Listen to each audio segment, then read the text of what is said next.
thirrri 20 herë me thik ish gruan. 34 vjeçari nga Kosova dënohet me burgim të përjetshëm në Gjermani. Është dënuar me burgim të përjetshëm kosovari i cili thirrri 20 herë me thik ish gruan e tij para syve të djalit të tyre në një park lojrash në Gjermani. Ngjarja ndodhi në Mynë në prill të vitit të kaluar, e që si pasojë e sulmit të tmerrshëm gruas u janë shkaktuar dëmtime të rënda që kishin rrezikuar jetën e saj, por ajo mbijetoi vetëm fal një operacioni emergjent që zgjati pothuajse 8 orë. Gjykata e Landit të Mynihut arriti në përfundim se ngjarja ishte një tentativë vrasjeje e paramenduar.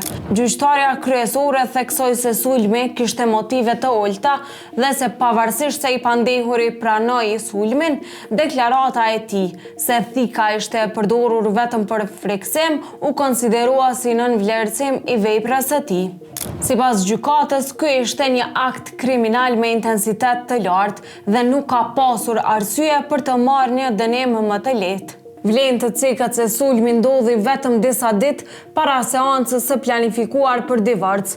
34 vjeçari kishte refuzuar të pranonte dëshirën e gruas për t'u ndarë dhe ishte zemruar për faktin se ajo kishte raportuar dhunë të vazhdueshme nga ai përfshirë gjatë shtatzanive. Gjykata po ashtu vuri në dukje se ai ishte i zemruar edhe për shkak të mundësisë që gruaja të merrte kujdestarinë e fëmijës dhe apartamentin pas divorcit, që mund të ketë ndikuar në aktin e tij. Pas sulmit, burri i kishte telefonuar nënës së tij dhe i kishte thënë: "Mbaroj", duke i dërguar edhe një foto të gruas së tij të plagosur përpara se të ndalohej nga policia.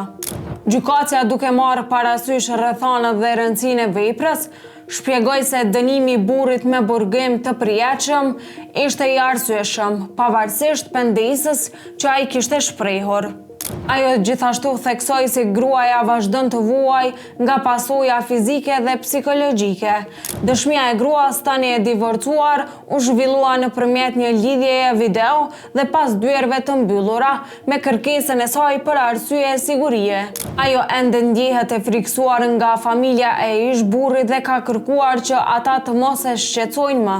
Pas këtij vendimi, mbrojtja dhe prokuroria ka një periudhë prej një jave për të apeluar, ndërkohë që gjykata ende nuk ka bërë vendimin përfundimtar ligjor.